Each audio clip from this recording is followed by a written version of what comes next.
Surat police commissioner Anupamsinh ગેહલોતે police કમિશનરના પદનો charge સંભાળતા જ ગુનેગારોને એક મેસેજ આપ્યો હતો, જેમાં તેમણે કહ્યું હતું કે જો કાયદામાં રહેશો તો ફાયદામાં રહેશો। સાથે જ નવા પોલીસ કમિશનર અનુપમસિંહ ગેહલોતે તમામ પોલીસ અધિકારીઓને સૂચના આપી છે કે શહેરમાં કાયદો અને વ્યવસ્થા જળવાઈ રહે અને નાગરિકોની સલામતી જળવાઈ રહે તે માટે તમામ પ્રયાસો કરવાના છે। ત્યારે સુરત પોલીસ દ્વારા જુદી જુદી ટીમો બનાવી નાઇટ કોમ્બિંગ કરવામાં આવ્યું હતું। ગોડાદરા સોસાયટીઓમાં જઈને માઇક દ્વારા લોકોને સૂચના આપી હતી કે જો તમારી પાસે ઘાતક હથિયારો જેવા કે તલવાર, પિસ્તોલ, રેમ્બો, ચપ્પુ, લાકડાના ફટકા વગેરે હોય તો અહીં જમા કરાવી દો।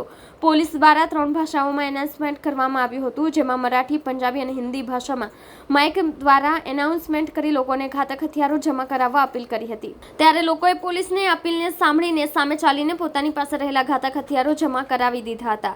ગોડાદરા પોલીસની અપીલ બાદ 28 જેટલા હથિયારો ગણતરીની મિનિટોમાં જમા થઈ ગયા હતા।